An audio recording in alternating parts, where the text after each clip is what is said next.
pour reprendre tranquillement avec la deuxième session consacrée au jeu, nous avons déjà commencé à en parler pendant le débat précédemment. Donc évidemment, on a bien compris que la question du jeu était centrale pour les terrains d'aventure. Alors est-ce que c'est dans sa définition même, ou même au fondement de son fonctionnement, de son organisation, voire son projet plus politique, de donner à jouer aux enfants finalement dans un contexte urbain pour le moins compliqué, de laisser une place aux enfants dans la ville. Donc, je ne vais pas m'attarder plus que ça et je vais en profiter pour directement laisser la parole à Fraser Brown, qui est professeur émérite à l'université de Leeds et qui est un des rares professeurs de playwork, donc une notion qui est assez peu connue en France et qu'on va pouvoir écouter sur les soubassements théoriques de la notion de terrain d'aventure en Grande-Bretagne. Voilà, Fraser Brown, it's up to you.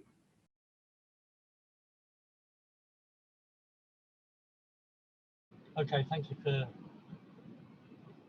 inviting me to do this.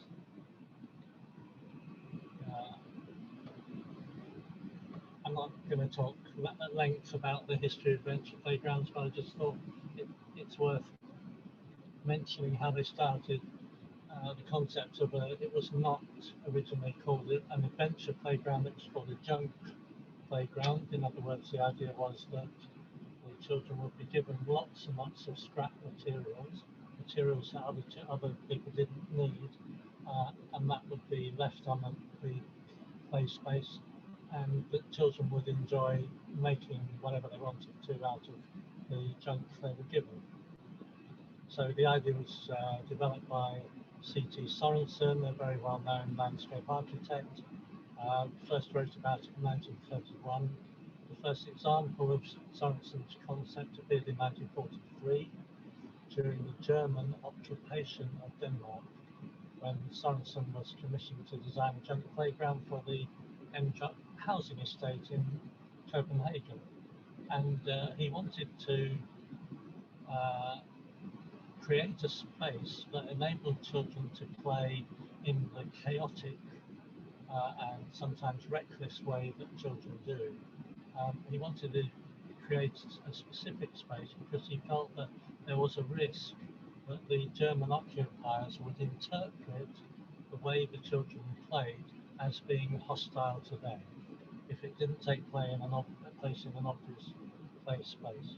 The Sorensen playground employed a whole load of forms which are listed there. But the main thing was to leave everything to the children themselves. The idea was first brought to the UK by Lady Allen of Hertwood, as was mentioned before, but a bit earlier than was mentioned. Actually, in 1946, she actually brought the idea to the UK. She had done a visit to Copenhagen and was completely taken by the Emdrup playground, but she was uncomfortable with the word junk because she felt it wouldn't be politically acceptable. People wouldn't want children to be playing with rubbish. So instead of that, she started using the term adventure playground during all the lectures and conferences that she did.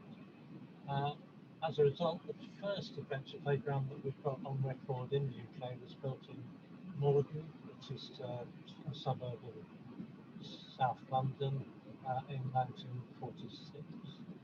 Now, I was asked to talk about the theory that underpins the development of adventure playgrounds. So I want to start first by talking about how I see the essence of adventure play.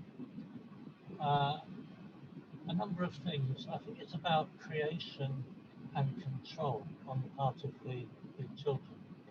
Adventure playgrounds have to be invented and created by the children themselves.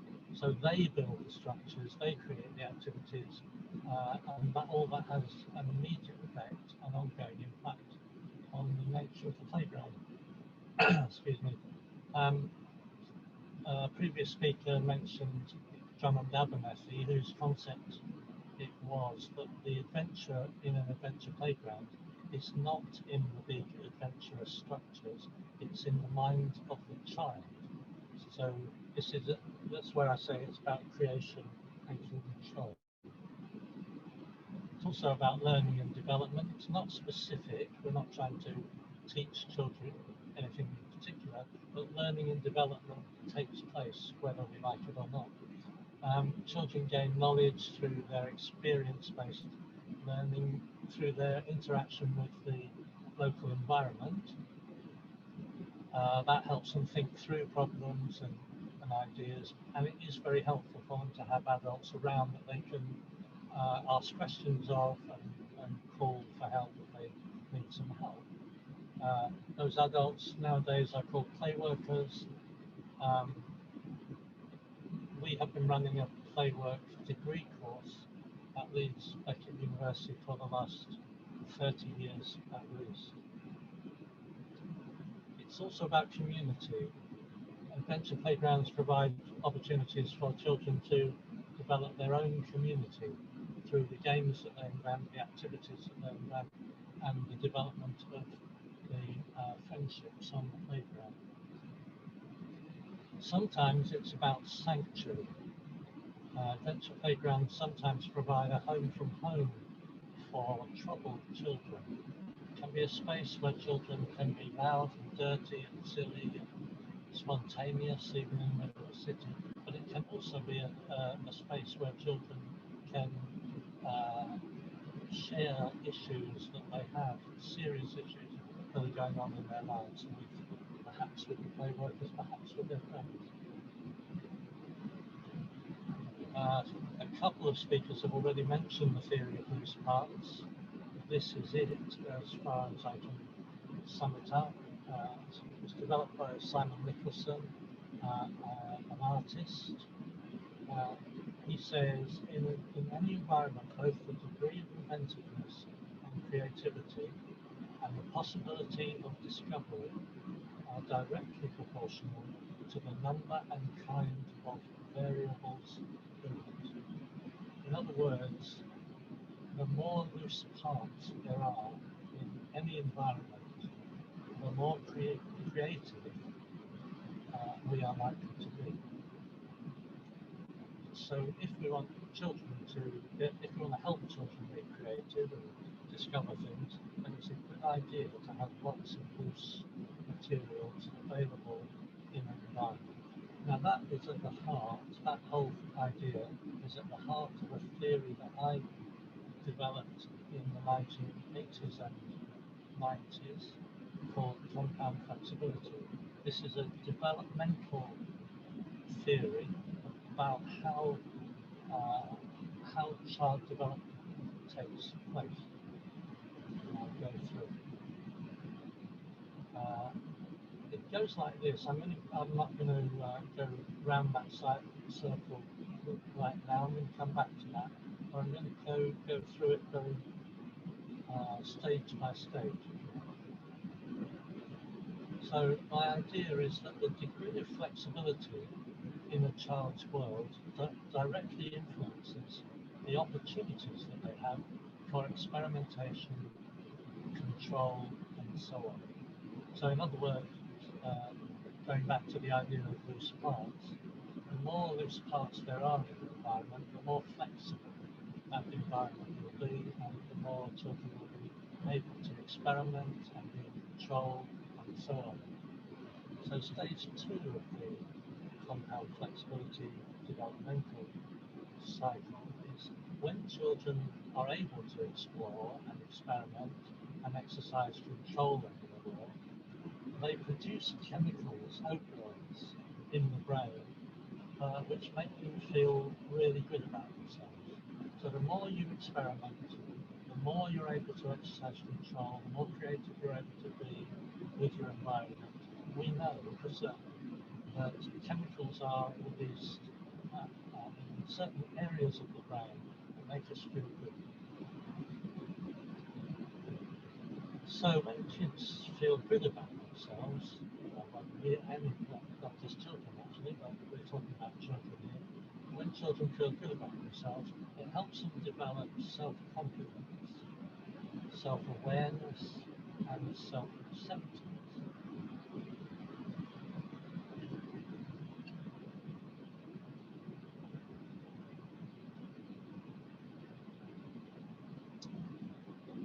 Stage 4 of this idea is the more self-confident the child is, the better able they are to cope with problems in everyday life.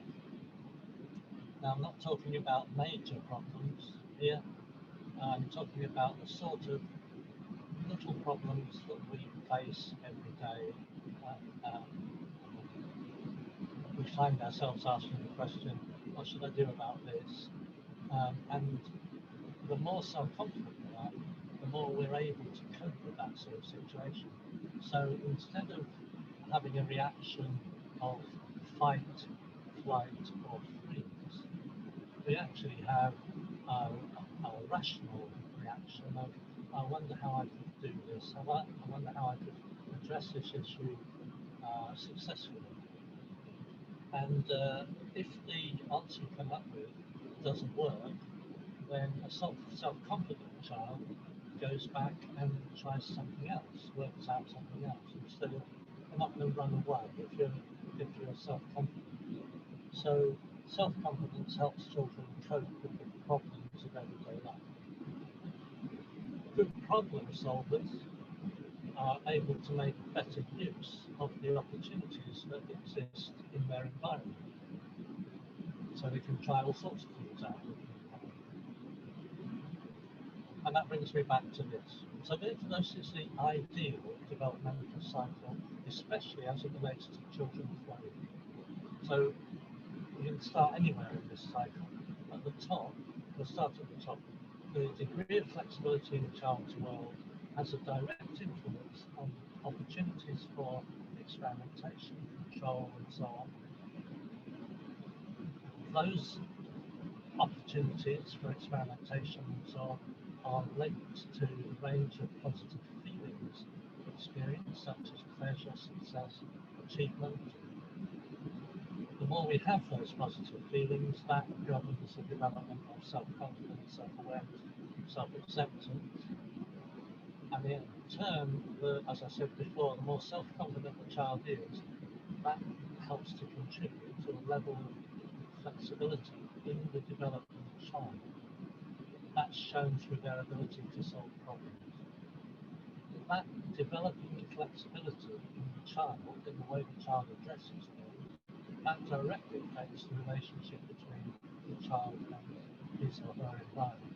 So what I'm saying is, the more flexibility there is in the child's play environment, the more likely it is that they will develop flexibility in their own processes, their own thinking, and so on.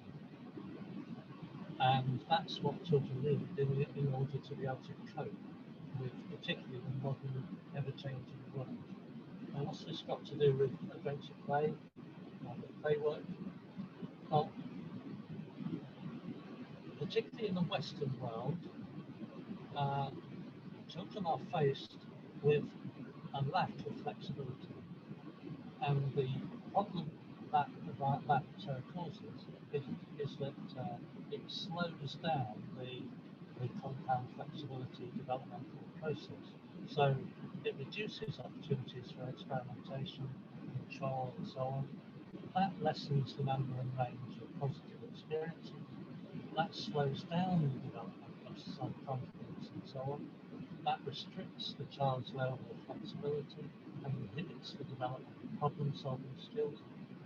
And that creates a stagnation in the relationship between the child and his environment. So the fact that our play environment in the Western world is far less flexible than it was, let's say, 50 years ago, means that children are likely to develop less flexibility and then therefore struggle in coping with the modern world. So that's my theory about why it's a good idea to have adventure playgrounds, because adventure playgrounds put flexibility into the world of the growing child. So, to summarise, some of the benefits of adventure playgrounds. Firstly, they're chosen by children. They are generally, in the UK anyway, open access. In other words, they're free. they respond to the needs of the children, so the children can do whatever they like once they're on the playground. They are about improving quality of life. They contribute to improving children's play, to improving children's learning, and improving children's social interaction. None of those things happen because adults are making them happen. What's happening in the adventure playground is the playworkers create the environment that enables that to happen. So they're facilitating that process, not causing it. They're mostly free of charge, mostly based within local neighbourhoods in the UK. A lot of them are accessible, going back to Lady Allen's particular taste. She particularly wanted the adventure playgrounds to be available to disabled children, so the children with learning difficulties and so on. There are quite a few in the UK that are specifically tailored in that way. They contribute to a child's growth and development. They offer opportunities to use a variety of tools and materials, and they enhance a range of life skills such as sympathy, empathy, mindedness, that sort of thing. These are things that cannot be taught. You can't sit a child down in a classroom and teach them sympathy. You develop sympathy, the skill of sympathy, via your interactions with other children and adults. All adventure playgrounds are in the UK are staffed by trained playworkers.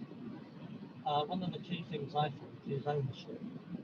The children control the continuous design and construction, and by the way, destruction of their adventure playground. So they're in charge, broadly speaking, of what goes on. And just to illustrate that, I often talk about the main things that really have to be characteristic of adventure playgrounds, being fun, freedom, and flexibility. But to emphasise the idea that children need to be in control of their playground. This is a picture of an adventure playground that I managed in the late 1970s. This is probably taken in the middle of summer, and you can see that the children have created all sorts of things. They've created lots of their own little spaces, their own forts, their own dens. There's some climbing frames and so on. Everything created by the children, by the way, not by them. So that's the playground in July, and most importantly, this is the playground in November. Now, in the UK, we have a tradition of building bonfires at the beginning of November, and the children on the adventure playground I managed, at the end of the year, tore the whole playground down, everything that they built. They tore it down and built a bonfire and set fire to it. And I have to admit, the first time this happened, I was horrified. I thought it was dreadful that they were destroying everything they'd created.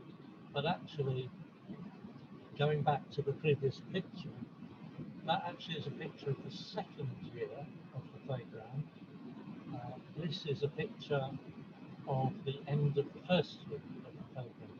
So what happened was the children destroyed their playground and then rebuilt it in a completely different way the next year. The key being that they were in control. They could do whatever they wanted. They could create their own playground. And they did that year after year after year. It stops the playground becoming fixed and static, and it means that the children using the playground always feel that it is their playground, that it's in their ownership. Thank you. Merci beaucoup, Fraser Brown, pour cette présentation qui nous offre aussi une assise théorique aux apports finalement des terrains d'aventure et ce qu'ils permettent et ce qu'ils offrent comme possibilité et comme flexibilité aux enfants. Sans plus attendre, je vais donner la parole à Rusty Keeler, qui alors est à la fois un architecte paysagiste urbaniste, playscape designer, qui a voyagé à travers le monde et qui a dessiné et conçu plusieurs espaces pour jouer et qui a récemment notamment aidé à démarrer Interaventure aux États-Unis en 2012 et récemment publié du coup un ouvrage dont on pourra vous mettre le lien dans le chat. Rusty Keeler, it's up to you.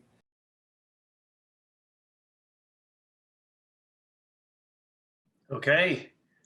Hello, everybody. I am so happy to be here with all of you. And the people on this panel and the last panel are some of my favorite play people in the whole world, and I've been inspired by all of them. So it's really an honor to be in their company and to add, my 2 cents to it all. And in this world of adventure play. And I am, I'm a lover of adventure playgrounds and have been inspired by them for many, many years. I started off as an industrial designer doing playground equipment, fixed playground equipment. And I remember, I grew up in the 70s, so everything kind of felt like an adventure playground anyway. It was that in the United States, that kind of feeling was going on. But I remember at the playground company, I was sitting eating lunch with the marketing director, and he was reading a book about play and playgrounds. And he was reading the chapter on adventure playgrounds. He closed the book and said, I don't know why we're doing playground equipment. The best thing for children is adventure playgrounds. As a young designer, I was like, what? But of course, when you look at Fraser's fun, freedom, and flexibility, and all the benefits that it has for children, it's true. That kind of adventure play and that kind of open-endedness, and the opportunity where adults are saying yes to play, so that children can have that kind of freedom, is so good for children. And it's been good for kids as long as there's been kids and loose parts and trees to climb. Kids have been doing it. And now more than ever, with children being restricted, they need to do it more. So this is a very timely thing to really consider, the history of where we've gone with adventure playgrounds, so that more people can be inspired by them. So I'm kind of coming at you today as someone who's been inspired by adventure playgrounds and interested in just what goes on there and how more people can be inspired as well. So I will share my screen here. And I'm talking today about kind of people thinking about risky play. I do a lot of work in the early childhood world with preschools and kindergartens and early childcare centers. And they talk a lot about risky play. So in many ways, a lot of the ideas kind of come from playwork and adventure playgrounds. And risky play, for me, I say risky play is just play. And what I'm really doing is celebrating play. And that risky play really is an adult idea. And it might be just play that makes adults nervous. And so then that's kind of real work, I think, when on adventure playgrounds, but maybe when you start to pull that kind of play that you want to support for children. When you pull it off the adventure playground, it's really the adults, looking at the adults and how they can start to say yes more to this kind of play that we know is really important, that kind of freedom for children. But what we're doing today is celebrating play and the kind of freedom that children have to play. And that's what we love about it, is that once you put stuff out there, and if you're an adult that can take deep breaths and say yes, amazing things happen that we would never imagine in our limited adult thinking. But once we start to put stuff out there and step back, that play can make us nervous, or it can start to feel risky. And so if you look at early childhood world, you think, oh, we want loose parts and lots of opportunities. But then it's like, wait, is that a weapon? Is that a gun? And then it starts to make people uncomfortable. But that's okay, because what we really want are people having discussions and conversations about play and risky play, and when we say yes and when we say no. So that's what interests me a lot. But also that idea that we were talking about, this kind of movement of more adventure play and adventure playgrounds and playwork in the United States and North America. And so I am very happy that this kind of thing is going on in North America, where there's environments that look like this and provide the kind of opportunities for open-ended play in a country that likes to say we can't do anything because of liability or litigation or insurance. It's very comforting and reassuring to know that we actually can do this. It takes lots of work. It takes getting adults on the same page with things. Sometimes it's getting adults to remember back to their own childhoods when they have these kind of opportunities. But that this kind of thing goes on. So it's very inspiring. And of course, what inspired this kind of movement is, thank you, Europe, the adventure playgrounds that we're all talking about here. Through my work, I've been lucky enough to take some tours. Been to the UK. This is in Berlin. Norwegian designer Frode Svein was taking people on tours of adventure playgrounds in Berlin and in Japan. And so I got to tag along with a couple here. And I just love that. And, some of these questions that are funny, like when you're on a tour like this and the people on tour are a little nervous and they see nails sticking out all over. And they say, oh, wow, are there injuries? Do kids get stuck by all the nails?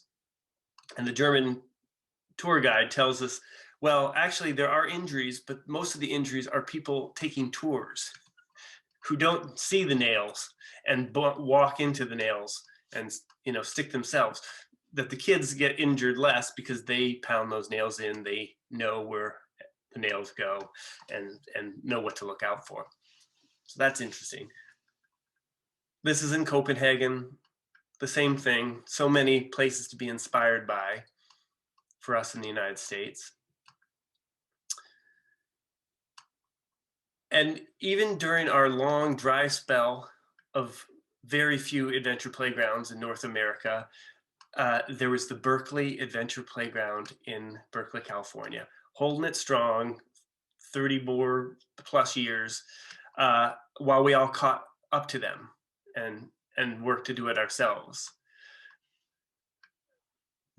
This cover article came out, I can't see my Zoom things covered up the date, but a number of years ago. And it was one of these things that, we've all been kind of feeling like, wait, kids are overprotected. They're not having the opportunities to play. And, at the same time, there's racial divide of equity of play. And to think about, this article really didn't address that, but that's kind of one of our big conversations now of how all children can play, that all children have the right to play. But when this article came out, it really got a lot of people thinking about, wait a second, kids need to just have that kind of fun, freedom, and flexibility Fraser's talking about. Now, did Fraser do that because of his name, Fraser, his alliteration?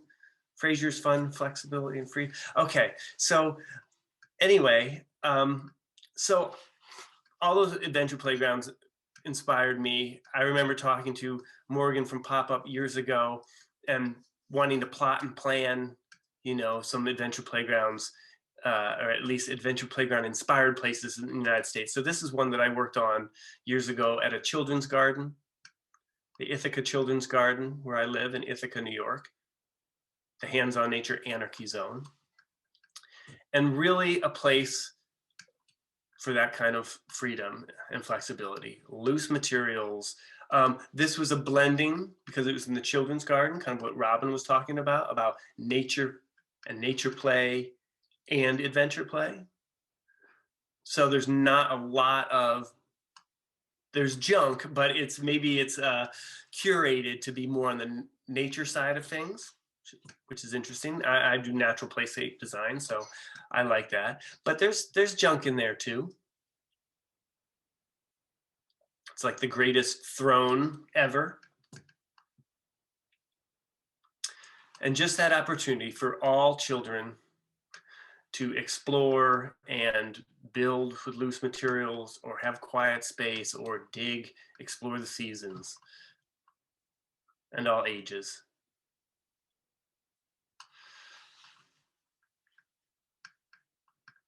There's a quote I love about Adventure Playgrounds.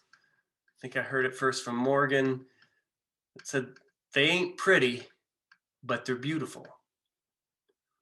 And when you see a child engage deeply in play like this, it's beautiful. Concocting potions or poisons, it's beautiful. And that's for we adults that want to celebrate play and support play, that's the kind of thing that we're going for.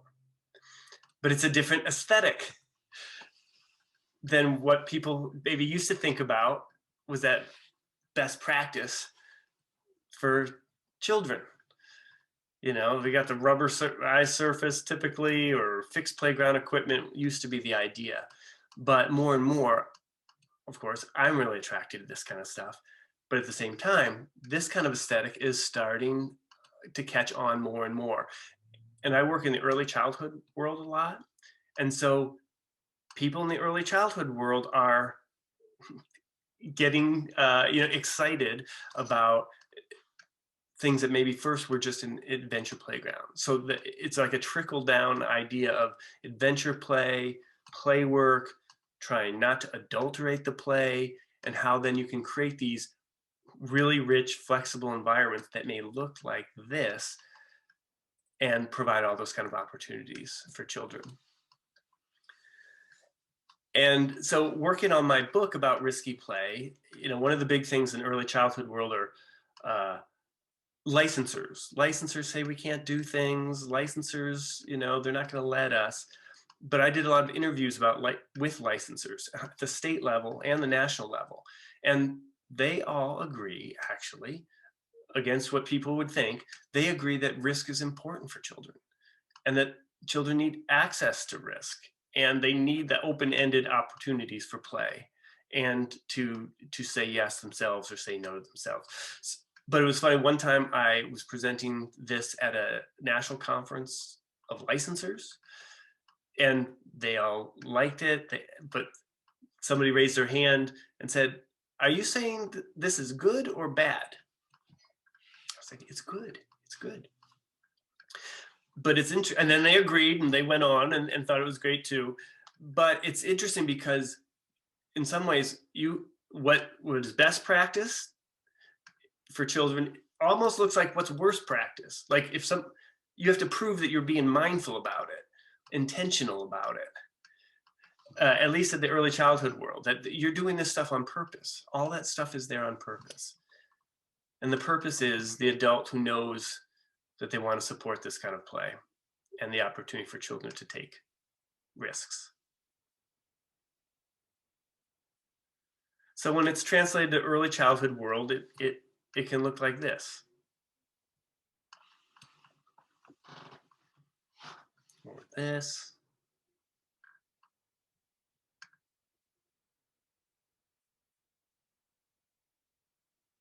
That. Ladders, bridges.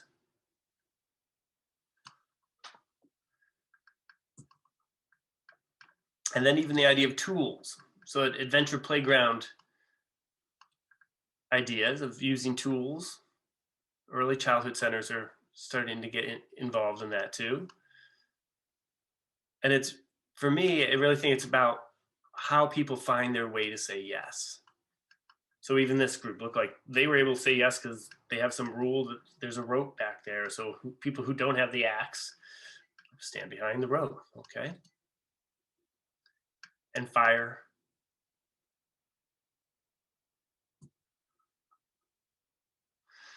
And, we often talk about the difference between risks and hazards.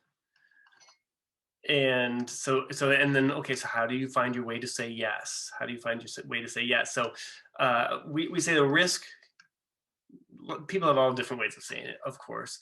I like to say the risk is good, shorthand. Risk is good, hazard's bad. A risk is something a child can see that might be dangerous that they can choose to do. A hazard is something that they might not see and they don't choose and that could hurt them. I just heard recently someone say that, well, risk is like the kid's job, assessing risk. Do I want to jump off this? Do I not want to jump off this? Removing hazards is the adult's job, like making sure there's no metal thing between that cushion or one of those little yellow dump trucks in the cushion that the child doesn't see. So that's interesting to consider as we're trying to like create these more open-ended, wilder play spaces for kids. So when I work with early childhood people, I do what I call the game show part of the presentation or the workshop. And it's getting people to just think about, when do they say yes? When do they say no? So I have this little sequence of slides. So you could do this yourself. I'm sure that everyone here is, you know, a lot of yeses, but so I'll take people through like 10 slides. And so the first one, children and flowers, right? Okay, that's pretty. You can do thumbs up or thumbs down if you want. Children and flowers, there's probably a lot of thumbs ups there. Maybe you can even do this in Zoom or something with a little icon. Children and chickens. Yes, no, maybe. Depends. It depends. I mean, and really we know that almost everything depends. We do risk benefit analysis. There's a, you know, what are the risks of things, but then what are the benefits of things? But then we know in reality, it's a middle road because you can say yes, but in the moment you have to make your decisions all the time and that can change all the time. But at least we start thinking about benefits of things. Children on logs, balancing on logs.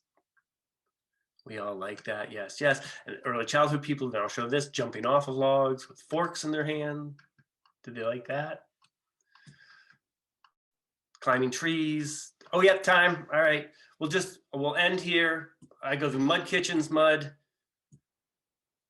fire, and then I tell people, all right, I saved the most controversial for last, children going up slides. In the early childhood world, that's controversial. So, all right, thank you, everybody. I'm glad to be a part of this panel. Look forward to the next thing.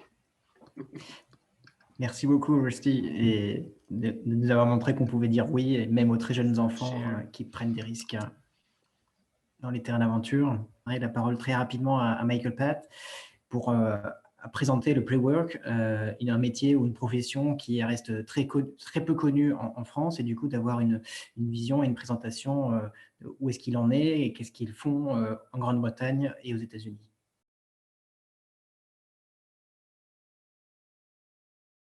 Thanks for having me as well.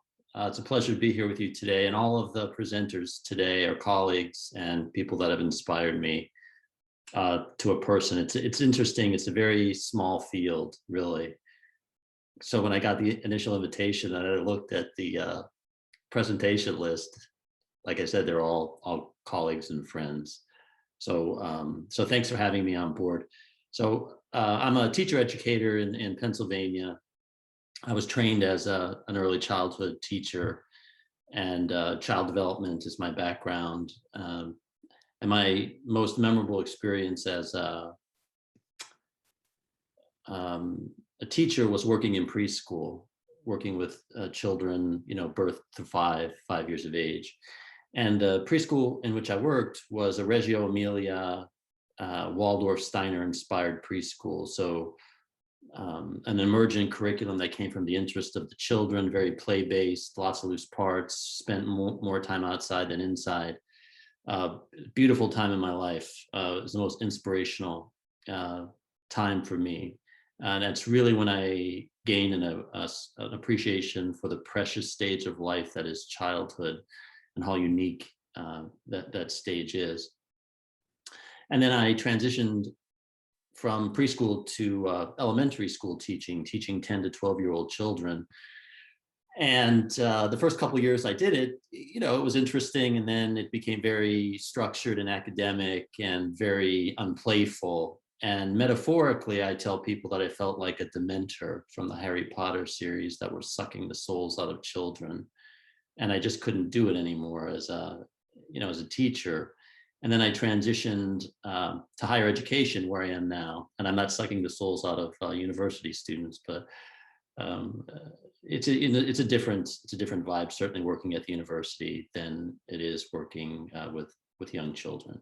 So I just want to briefly talk about some historical roots of playwork in America. I gave you a brief introduction about my personal experience to playwork, which I'll get to in a minute. And then talked about my journey to the Mecca of playwork in the United Kingdom with my play guru, Professor Fraser Brown. And then briefly talk about some of the similarities and differences in terms of what's going on between the UK and the USA, and then our goal for planning the expansion of playwork in the United States. So something I didn't really realize until I started doing some research on a book Fraser and I worked on many years ago called Rethinking Children's Play. In America, in the early part of the 20th century, which predates playwork in the UK, the Playground and Recreation Association of America was actually training play leaders throughout universities in America. So they developed this program called the Normal Course in Play, which is a curriculum, really. And it was implemented in normal schools and in universities across America. And in normal schools were universities that were just built to train teachers. So I got a copy of the book, which is rare and difficult to find, and it's very comprehensive. And it talks about all the different aspects of what it takes to train a play leader. And as you can see, in the early 1920s, there were many cities in America that were providing this play leadership across, some 16,000 play leaders working on 5,000 playgrounds throughout America. And then for some reason, it kind of just disappeared as people were talking. So initially it was very popular, and then it kind of died out. And now we're trying to get it, started up again. So if you notice some of the founding principles and how they define play in the Normal Course in Play, they're very related to a lot of the principles that underpin the field of play work. So a founding principle, it says children must learn to govern themselves, since democracy must be acquired as an experience rather than taught as a theory. And other main purposes of the Normal Course in Play were to understand that play is significant to the life of not only the individual, but also the community at large, to make community recreation vital, to give the spirit of play value as a philosophy of life. These are all beautiful concepts and themes, which once again, aren't that prevalent in society today. And then how they defined play in the Normal Course in Play was we do what we do when we are free to do what we will. So once again, coming from the interest of the individual versus something being imposed. So how I got interested in the field of play work, I had a very rich play life like a lot of us have in my generation. I told you I was trained in child development, practiced as a preschool teacher. That was a very child-centered approach to working with kids. And then in 2006, I belonged to an organization called the Association for the Study of Play. And if you don't know about the group, you should check it out. It was at Brock University in Canada. And I went to a session that was offered by Fraser that was called The Impact of a Playwork Project on a Group of Children in a Romanian Pediatric Hospital. And it changed my life forever. It was the most impactful thing I had ever seen. It stuck with me for months after the conference. And then I thought to myself, at this time, that's kind of when I was struggling as a teacher, where play was being removed from the lives of kids, and I felt like a Dementor. And I learned about this profession that it seemed to me the principles were well suited to address the societal factors that were devaluing children's play. So I thought, man, I'd love to go over and study about play work if I could ever do it. So I had a sabbatical. I reached out to Fraser and I said, hey, Fraser, we met a couple of years ago. Would you host me in your country for a couple of months so that I could learn about the field of playwork? And Fraser was gracious enough to do that. So these are some of the societal factors that some people have already mentioned today that are standing in the way of play. And what I've found in my travels and in my research is that they're not specific to any country or culture. They're found all throughout the world. And from me as a teacher, looking at it through the lens of education, I saw play being marginalized in the lives of children at school. And it was problematic for me. And I thought, if they're not getting play at school and they're not getting it at home as much as they used to, then where are they getting it? And they're really not, which gets back to,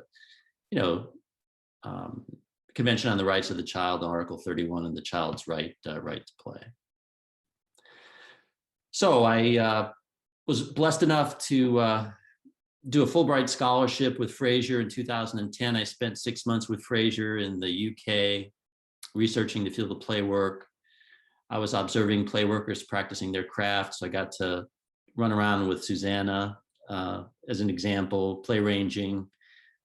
Fraser set up a lot of wonderful meetings for me. So I got to meet a lot of prominent practitioners and scholars in the field. I got to visit some 60 plus adventure playgrounds when I was there in England, Scotland, and Wales. Did a little bit of teaching on Fraser's course, some conference presentations, and then Fraser and I did some writing together as well. So it was an amazing 6 months. It was the most fulfilling professional development experience I ever had in my whole life. And to this day, my family and I look back on it with great fondness. So some of the disparities or differences I saw between both of our countries. In 2010, when I was there, funding for play provision in the UK was pretty substantial. In America, funding nationally for play was pretty much non-existent. So I thought it was cool that there was a structure in place for the federal government to provide funding that trickled down to the local authorities to help run the play schemes and the adventure playgrounds. Another thing that was different is that in the United Kingdom, in Wales in particular, they have a very strong national policy on play, which is statutory. So they have it written into the law in Wales that a certain amount of time during the school day has to be spent out of doors, which is really amazing to me. Once again, nationally, locally here, play policies are pretty much non-existent. Playful professions, once again, Fraser talked about running his playwork course at Leeds Beckett for 30 some years. I thought it was beautiful that they had a profession geared towards providing opportunities for children to play. We have parks and recs departments in America, but once again, I saw playwork as being unique and special. The play spaces, as some of my colleagues mentioned, there are some play spaces in America, adventure playgrounds that have existed for long periods of time, others that are popping up, but certainly not to the level that I witnessed in the United Kingdom. And I got to visit some of the old school adventure playgrounds there, which were simply amazing. The academic training program, so to become a certified play worker in the United Kingdom, there are trainings that you can do that aren't university sponsored, and then Fraser has an academic program where they actually earn a degree in play work, and then there are some other universities that did at the undergraduate and master's level that have closed up shop. I think Fraser's University is the only one that presently still offers something in terms of training. Accrediting agencies, so there was a Skills Active organization that accredited play workers in the United Kingdom. We don't have anything like that in America as well. Play advocacy in the UK, in my experience, was much greater than it was in the United States. And then the last item is cultural beliefs that we hold towards the nature of childhood, children having fun, freedom, and flexibility, was a lot greater among the play work field in the United Kingdom than it was and still is in America. So I really found play work to be a beautiful profession And the main goal of me going to the United Kingdom was to try to get a playwork program started back here in the States so that we could start addressing some of these societal factors that were devaluing children's play. So this is just a real non-scientific census of some adventure playgrounds in the UK and the US. So I looked the other day and I found that the Playwork Foundation had a spreadsheet that they produced in 2017, and there were some 147 adventure playgrounds in the UK with a population of around 67 million people. And then conversely, the little map I have provided on this slide was provided by the North American Adventure Playground Association.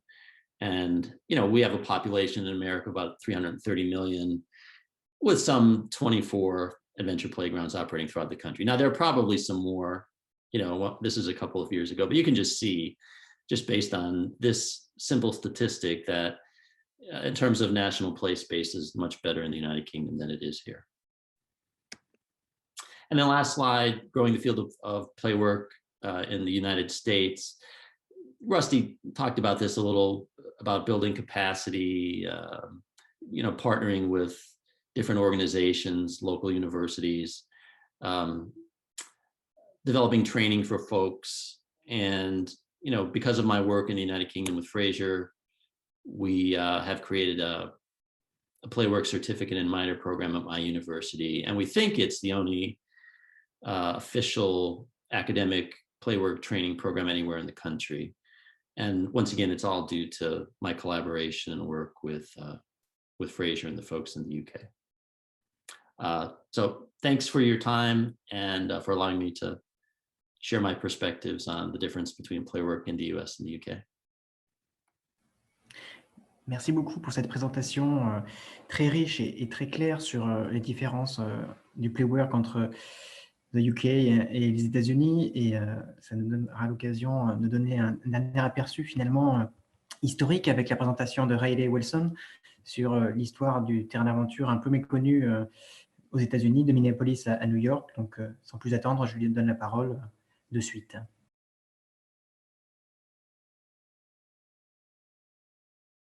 My name is Reilly Wilson, and I have been researching adventure playground histories for a number of years now. My primary interest in researching historical adventure playgrounds is in their social production and construction, or to put it more simply, how they came to exist and what they meant to the people who interacted with them.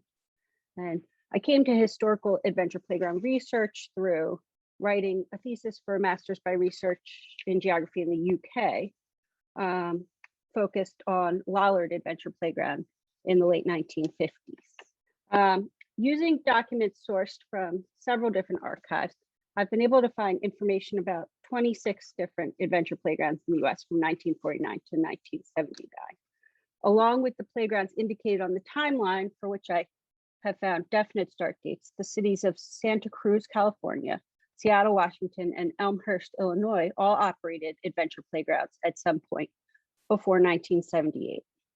A wealth of information is available about the Yard, the US's first adventure playground, in the Social Welfare History Archives at the University of Minnesota and the Minnesota Historical Society Archives in St. Paul.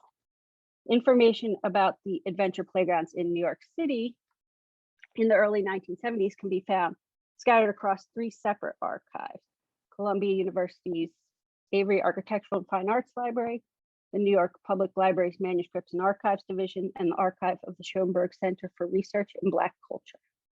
Information about the other 19 adventure playgrounds was taken from publications held by the Library of the Children's Environments Research Group, thanks to a bequest from the estate of Namine Clay.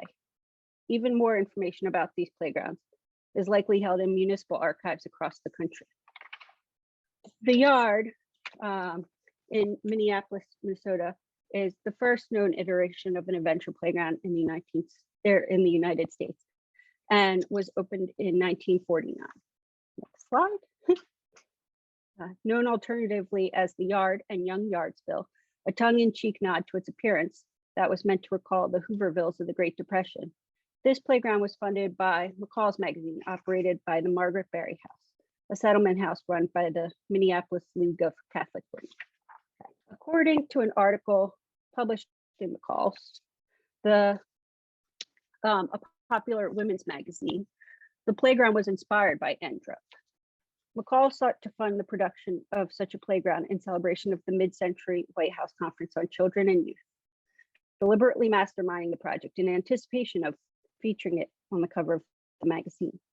The yard was produced as a media spectacle, so it's not surprising that it elicited national attention. Indeed, even President Truman visited. It did not, however, lead to any movement to build more such playgrounds. The production of an adventure playground relies on the complex web of institutional actors and conducive social and political forces. And the country had to wait till the social upheavals of the late 1960s and early 1970s for that. Okay, next. In the early 1970s, New York City was the site of at least 3 staffed adventure playgrounds. And then if you just there's several slides of pictures, you can kind of click through them. As Morsani Adventure Playground in the Bronx was opened in 1971.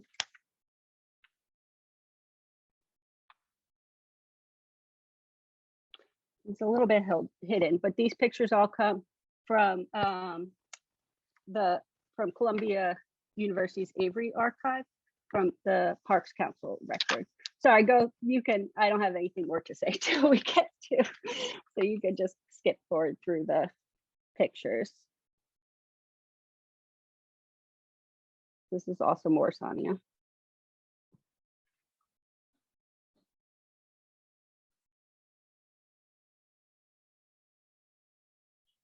So Rugby Adventure Playground in East Flatbush in Brooklyn was also produced, managed by the Parks Council.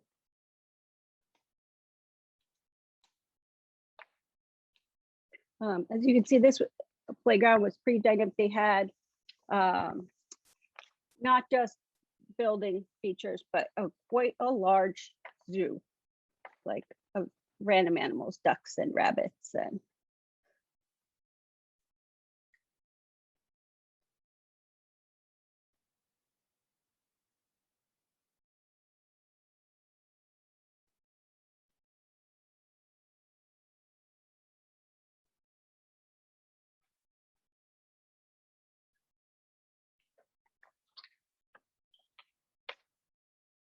And then Adventure Mountain Playground was on the Upper East Side of New York. So the production of these playgrounds was part of a wider orchestrated trend in the city towards citizen involvement in parks and public space creation, and the maintenance under the Lindsay administration from 1966 to 1973. In contrast to the punitive response to the famous People's Park in Berkeley, California, the municipal reaction in New York City to do-it-yourself park installation maintenance was largely tacit approval and targeted support. The politics of public space in New York City in the early 1970s were defined by several interrelated political projects: a rejection of Robert Moses era policies and sharp decline in Parks Department funding, a growing focus on community involvement in public space planning and maintenance, and attempts at easing racial tensions in the post-civil rights era. A prominent part of Lindsay's campaign strategy entailed the compilation and release of a white paper on parks, coordinated by the future Parks Commissioner Thomas P. Hoving, that called for increased community input, along with the creation of Besse-Patin parks and adventure playgrounds. New York City in the early 1970s provided a conducive social and political environment. The production of these adventure playgrounds stitched together a web of foundations, committees, associations, programs, departments, and other institutional actors. Rugby Adventure Playground and Morrisania were both managed by the Parks Council, a New York park advocacy organization that's now known as New Yorkers for Parks. Adventure Mountain was run by the Lenox Hill Neighborhood Association, a former settlement house on the Upper East Side of Manhattan. The initial production of these 3 playgrounds were funded by the Vincent Astor Foundation, with site work funded by the city's Playlots program, and labor costs largely funded by the neighborhood youth. The American Adventure Playground Association, or the AAPA for short, was active in the late 1970s and served as a national clearinghouse for information about adventure playgrounds in a pre-internet age. The AAPA produced a regular newsletter, held widely attended seminars, and created a report based on a national survey of adventure playgrounds in operation in 1977. 19 out of 20 playgrounds mentioned in the AAPA report were run by local parks and recreation departments and under the general liability insurance of those departments. 82% of administrators who responded perceived the adventure playgrounds to be low or moderate risk. 75% of responding administrators reported that the adventure playgrounds had equal or better safety records than their department's staffed conventional playgrounds.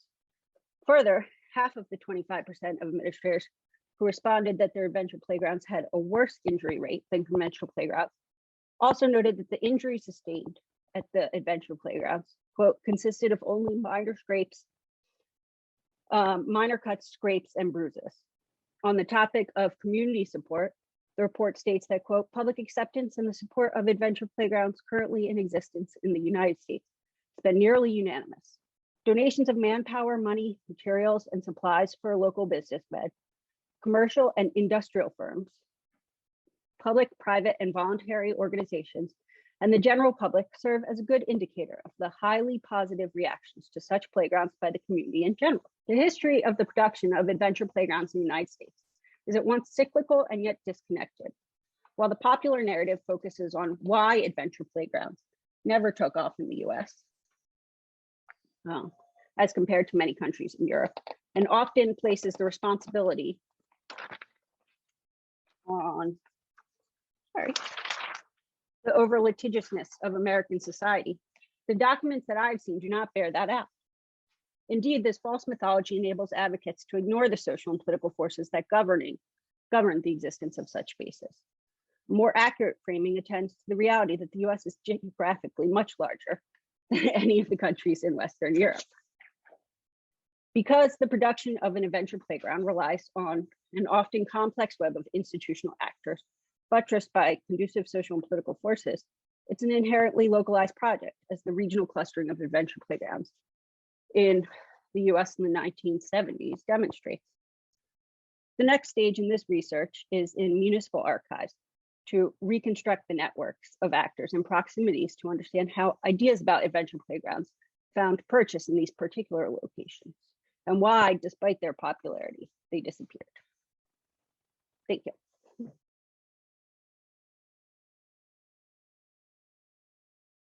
Merci beaucoup pour cette plongée historique et à la fois politique dans la production, la conception et dans quelle mesure des acteurs se sont réunis et ont collaboré pour ouvrir des terrains d'aventure.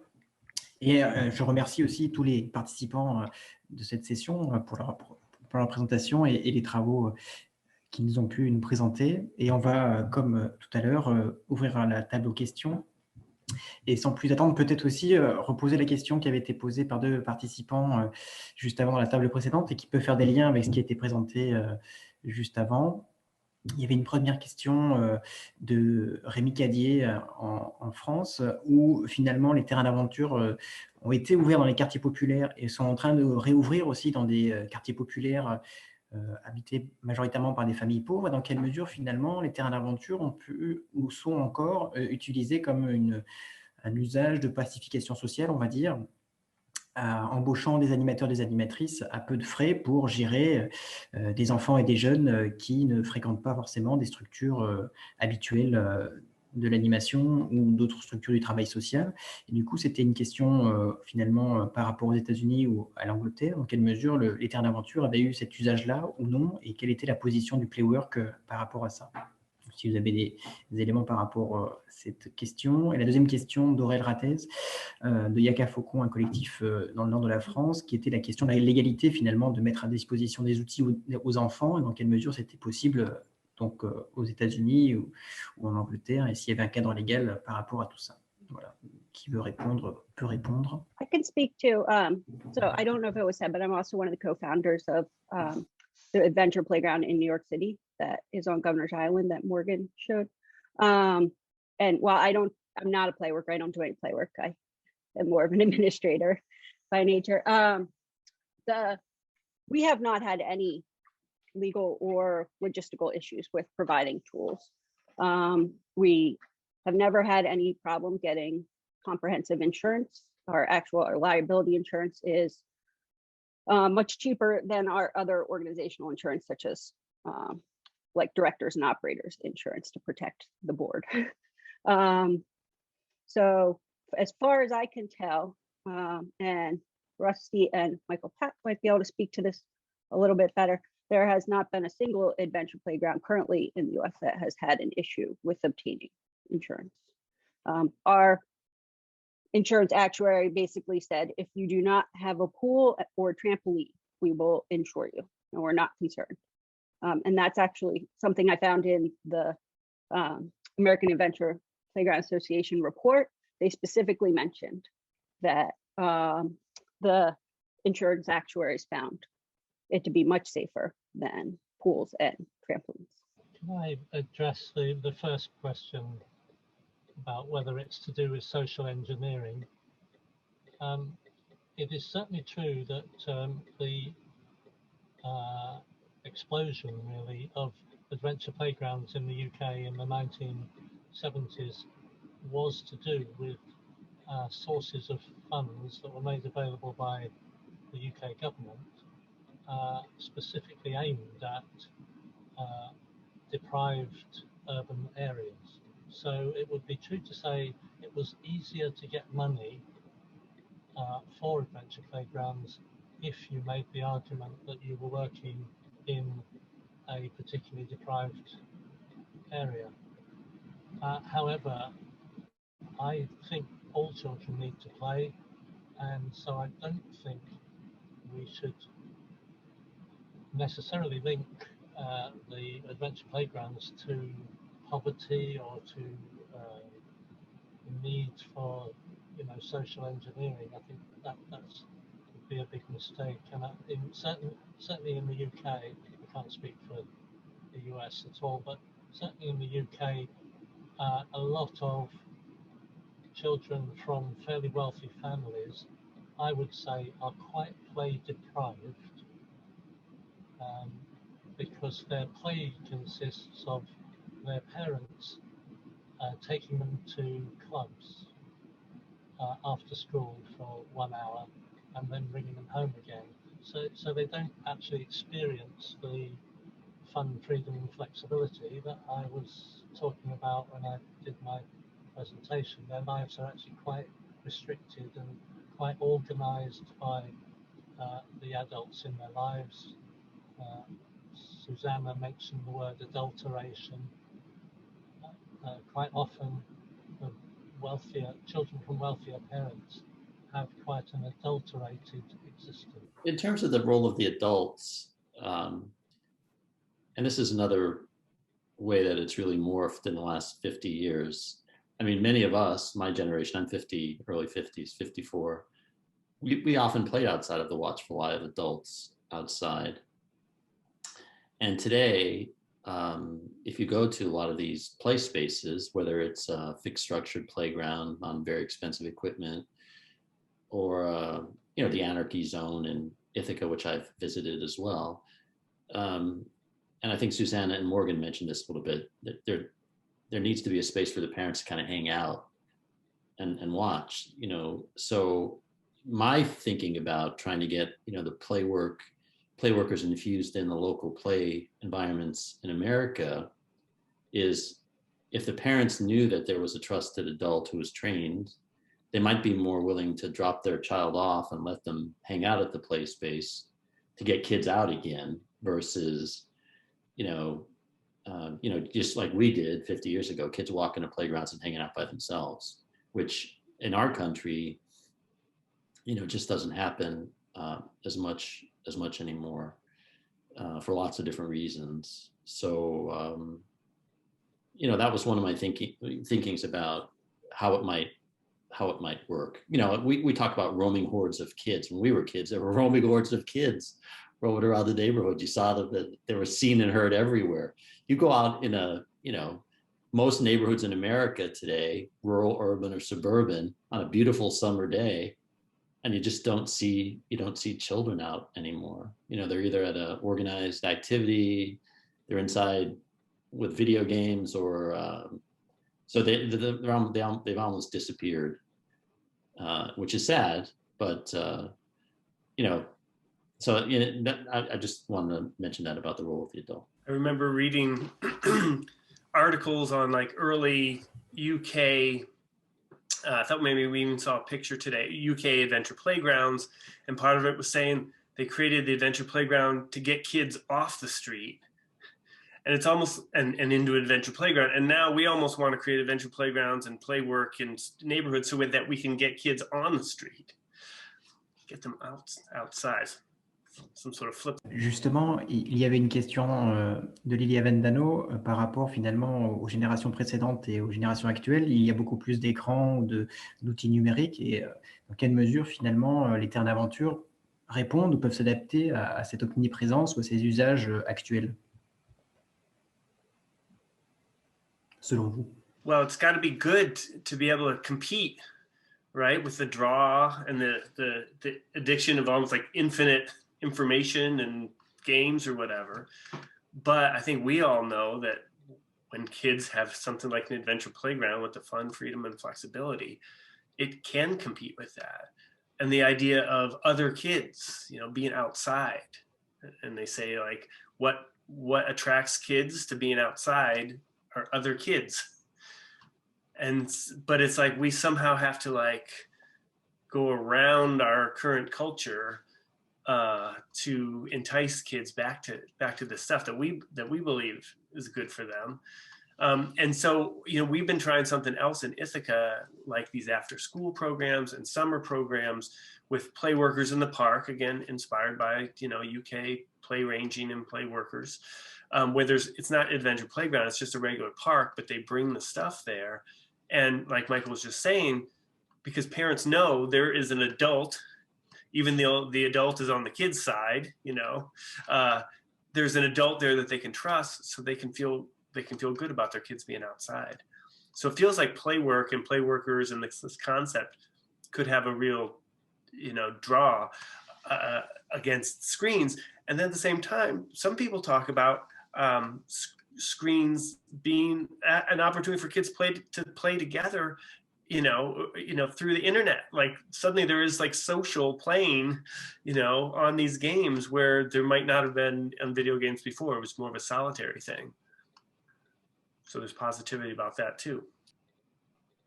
Yeah, I can say a little bit separate. I mean, so on Playground or Adventure Playground in New York City, we don't ban electronics on site. We're very clear that we will not be responsible for when you ruin your electronics because there's like mud and water everywhere. But some kids, you know, for instance, have brought phones on site, and they don't seem to be a big distractor for them. My dissertation research is actually not on adventure playgrounds, but on changing children's geographies in a town in Bosnia, where I did sort of long-term research with middle school age kids. They pretty much all had smartphones. They used their smartphones constantly. But they also were very clear in one-on-one interviews and with each other that they did not like that they felt like they had to use their smartphones constantly because there was not really many things for them to do in the town. The playgrounds were not designed for children who are like 10, 11, 12. They're designed for very young kids and often not well maintained. And there was no sort of like youth community center. And so it was this kind of unending cycle of they felt like even when they were out in public, like they had to be on their phones playing like games with their friends who they were also sitting with, because there wasn't physically anything else for them to do unless they played football or basketball. And particularly for girls who, even when they played those sports, were largely locked out of sort of using the public spaces available for them. We have a children's museum in quite near to our course in Leeds, in Halifax, and a couple of years ago they did a piece of research with all the visitors to the children's museum, and I can't remember how many, but it was thousands of people that they interviewed. And the children, I think over 80% of them said that they would favour playing outside if they possibly could. And the parents, surprisingly in a way, also said they would favour the children playing outside if they could. But the negative of that was that the children said that the parents would not let them play outside. And the parents said that the children didn't want to play outside. So you did have this sort of cyclical thing that Reilly just mentioned, that where people are not listening to each other really, and I do think the whole safety issue has overwhelmed us, and I don't think children are any less safe now than they were 50 years ago from a lot of the things that parents are worried about. But I think unfortunately we know more about them nowadays. We know a lot more about the risks than we did 50 years ago, and therefore we get very panicked by them, which is sad. There's a wonderful festival that takes place each year in Verona, Italy, the home of Romeo and Juliet. And we had somebody write a little story about it a few years ago in the International Journal of Play called the Toccati Festival. And I got to visit a few years ago, and it's an intergenerational festival where they shut down the streets of Verona for 2 or 3 days. And they introduce or reintroduce all these different traditional games specific to the culture of Italy. And there are, you know, grandparents and parents and children that come together, and they institute these games in real time in the streets of Verona, which is really amazing. And then they invite a host country every year to share their culture and their music with the folks of Verona as well. Hundreds of thousands of people gathering in these big, beautiful spaces. And it struck me how, you know, those kind of games, it's important to pass them down from generation to generation to generation. So it was a beautiful approach. And this notion of community play is really important. And the pandemic has really taught us this, especially. We're doing a special issue of the International Journal of Play, which is going to be published in a couple of months, focusing on play in difficult circumstances. And we're getting a lot of empirical research from all over the world about the role the pandemic has played. And what we're finding is, although I think a lot of adults thought staying connected with each other via, you know, devices was enough for kids, it's not even close. You know, they need that physical contact. You know, they're dying to get back to school. Could you imagine children dying to get back to school? They're dying to get back to school to interact with their friends and their peers. And it kind of reminded me of that notion that we've talked about before. Putnam talked about how we've gone from becoming a front porch society in America, where people kind of congregated out on their front porches and interacted with each other, to more of a private back deck society now. So a lot of the houses in America today no longer have front porches. They have, you know, private back decks. So they go out in the back and interact with each other as a family, but they're not interacting together collectively as a community. And, you know, I think that partially is played into what we're seeing in terms of children not interacting with each other out on the front deck anymore, or on the front porch. They're more back deck kids, you know, interacting privately with each other as a family. Merci beaucoup. Vu qu'il est 6h moins 1, je propose de laisser la parole à Gilles Ravenot et à Clotilde Roulier pour clôturer la session, et surtout vous remercier encore une fois pour ces présentations très enrichissantes pour la France, côté français. Merci Baptiste. Oui, juste un mot pour dire, pour remercier tous les collègues là, de leur riche intervention.